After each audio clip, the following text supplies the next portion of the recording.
عزیز دوستو، بزرگ اور بھائیوں، سورۃ الشعراء کی آیت نمبر 80۔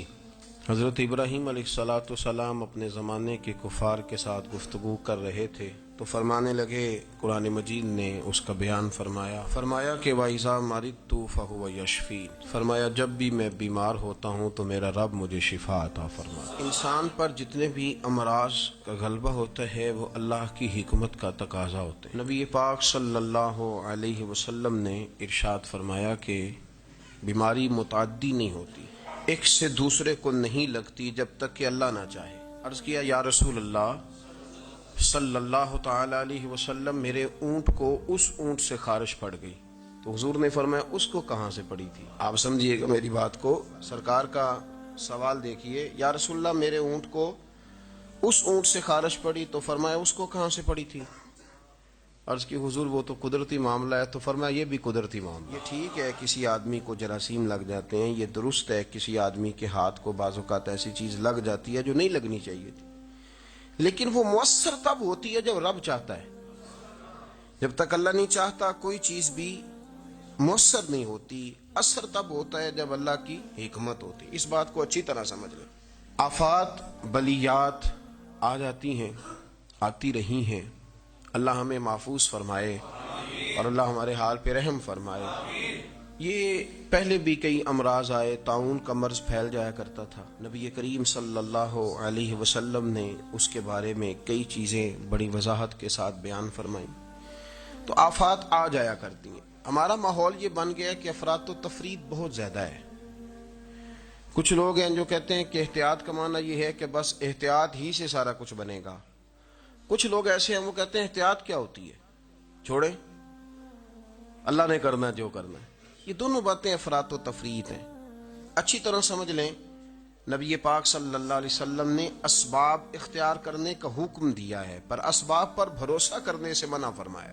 آپ بیمار ہیں تو دعا کھائیں، یہ حکم ہے، لیکن یہ نہ کہیں کہ مجھے دعا نے شفا دی ہے، یہ کہیں شفا اللہ نے عطا فرمائی ہے۔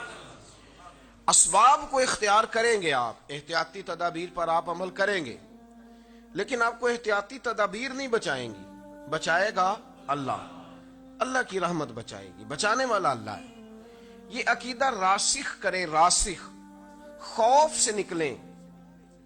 میں محسوس کر رہا ہوں کہ خوف ایک چھا گیا ہے۔ نبی پاک صلی اللہ علیہ وسلم کی بارگاہ عالی مرتبت میں ایک صحابی نے عرض کی، یا رسول اللہ صلی اللہ علیہ وسلم، میں نے مسجد نبوی شریف میں نماز ادا کرنی ہے، تو میرا اونٹ میرے ساتھ ہے، تو میں کیا اسے کھلا چھوڑ کے اللہ کے بھروسے پہ نماز پڑھ لوں؟ کھلا چھوڑ دیتا ہوں، کسی کے ساتھ باندھتا نہیں، کسی جگہ اس کی رسی کو میں باندھتا نہیں، کھلا چھوڑ کے اللہ کے بھروسے پہ نماز پڑھ لوں؟ تو نبی پاک صلی اللہ علیہ وسلم نے جو بات ارشاد فرمائی وہ بس سمجھ لیں آپ، تو بہت ساری باتیں ویسے ہی واضح ہو جائیں گی۔ حضور نے فرمایا اونٹ کو باندھو، پہلے اونٹ کو باندھو، کسی میخ کے ساتھ، کسی قلعے کے ساتھ، کسی جگہ اسے باندھو۔ فرمایا جب باندھ لو نا، اب بھروسہ اللہ پہ کرو۔ بھروسہ اس قلعے پر، اس میخ پر، اس درخت کے ساتھ نہیں جس پر تم نے باندھا ہے، باندھا اس کے ساتھ ہے، اور بھروسہ اللہ۔ اس کو سمجھ لیں۔ آپ ہاتھ بھی دھوئیں، ہاتھ تو ویسے ہی دھونے چاہیے۔ حضور صلی اللہ علیہ وسلم نے فرمایا جو چاہتا ہے کہ میری فقیری ختم ہو جائے، میں امیر ہو جاؤں، وہ روٹی کھانے سے پہلے ہاتھ دھو لیا کرے۔ تو آپ ویسے ہی آپ کو ہاتھ دھونے چاہیے۔ حضرت مولا علی شیر خدا رضی اللہ تعالیٰ عنہ فرماتے تھے صبح جب تم اٹھتے ہو تو سب سے پہلے ہاتھ دھویا کرو۔ حضور کیوں؟ فرمایا تمہیں کیا پتا تمہارے ہاتھ نے رات کہاں گزاری ہے، ہاتھ دھو لو۔ تو ہاتھ آپ بار بار دھوئیں، کون منع کر رہا ہے؟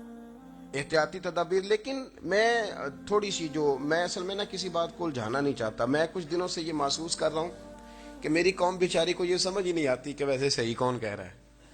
آپ یقین کریں، جیسے میلہ نہیں لگ جاتا اور سارے اپنا اپنا سیرپ بیچنا شروع کر دیتے ہیں۔ کوئی کہتا ہے شربت میرے والا اچھا ہے، تو کوئی کہتا ہے میں نے تخم لنگا زیادہ ڈالی ہے تو میرا زیادہ ٹھنڈا ہے۔ آپ یقین کریں ایسی ایسی باتیں سننے کو ملتی، وہ جی نہیں یہ کچھ بھی نہیں ہے، یہ تو ہماری حکومت امریکہ سے پیسے لینا چاہتی ہے تو اس لیے ڈھونگ رچایا ہے، کوئی شے نہیں۔ آپ کیسی بات کر رہے ہیں؟ یہ کوئی 250 کے قریب ملکوں میں چلا گیا ہے، اور آپ کیوں اس طرح کی الزام تراشیاں کر رہے ہیں جس کا وجود نہیں ہے؟ کیوں آپ ایسی باتیں کرتے ہیں؟ آپ کے پاس جب تک کوئی مضبوط بات ہی نہیں، آپ بات کیوں الجھاتے ہیں؟ کوشش کریں، جو آپ کو تدابیر بتائی جا رہی ہیں، تدبیر کو اختیار کرنا دین کے اندر سنت ہے۔ کوئی منع نہیں ہے، آپ تدبیر اختیار کریں، ہاتھ کو دھوئیں، بلکہ میرا مشورہ یہ ہے کہ مسواک کریں بار بار، اور یہ حدیث ذہن میں رکھ کے کریں کہ نبی پاک علیہ السلام نے فرمایا سوائے موت کے مسواک میں اللہ نے ہر بیماری کی شفا رکھی ہوئی۔